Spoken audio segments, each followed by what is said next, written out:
زندگی اور موت ایک حقیقت۔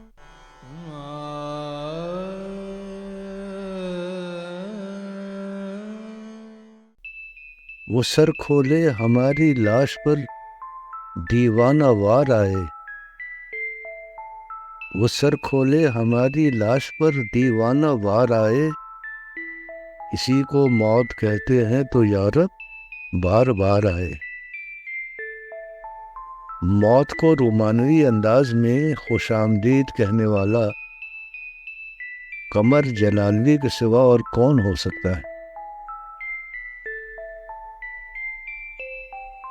ادھر صوفی غلام مصطفیٰ تبسم موت کو نئی زندگی قرار دیتے ہیں۔ دھمکیاں موت کی نہ دو ہم کو، دھمکیاں موت کی نہ دو ہم کو، موت کیا زندگی نہیں ہوتی؟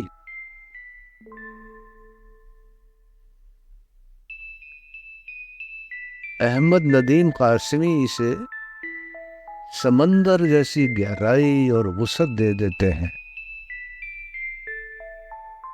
کون کہتا ہے کہ موت آئی تو مر جاؤں گا؟ کون کہتا ہے کہ موت آئی تو مر جاؤں گا؟ میں تو دریا ہوں، سمندر میں اتر جاؤں گا۔ لیکن عرش مدیسانی زندگی کو نشانہ بنا کر ندرت پیدا کرتے ہیں۔ موت ہی انسان کی دشمن نہیں، موت ہی انسان کی دشمن نہیں، زندگی بھی جان لے کر جائے گی۔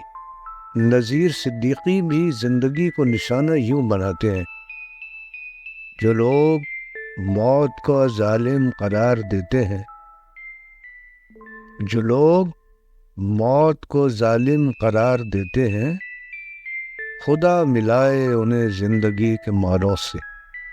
سہیل اقبال زندگی ہارنے کا مضمون یوں باندھتے ہیں، ہارنا موت سے بھی بدتر ہے، ہارنا موت سے بھی بدتر ہے، داؤ پر زندگی لگی ہے سہیل۔ امن لکھنوی کا اصل نام گوپی ناتھ تھا۔ ان کو زندگی کا جواب تو موت کی صورت میں مل گیا، لیکن زندگی ایک سوال ہے جس کا جواب موت ہے۔ زندگی ایک سوال ہے جس کا جواب موت ہے۔ موت بھی ایک سوال ہے جس کا جواب کچھ نہیں۔ لیکن یہ جواب انہی کے زمانے کے ممتاز ہندو شاعر چک بست نارائن نے اپنے سدا بہار شعر میں یوں دیا تھا، زندگی کیا ہے عناصر کا ظہور ترتیب، زندگی کیا ہے عناصر کا ظہور ترتیب، موت کیا ہے انہی اجزاء کا پریشاں ہونا، موت کیا ہے انہی اجزاء کا پریشاں ہونا۔ ویڈیو مفید لگے تو لائک اور سبسکرائب کا بٹن گھنٹی سمیت دبائیں اور اپنے پیاروں کو بھیجنا مت بھولیں۔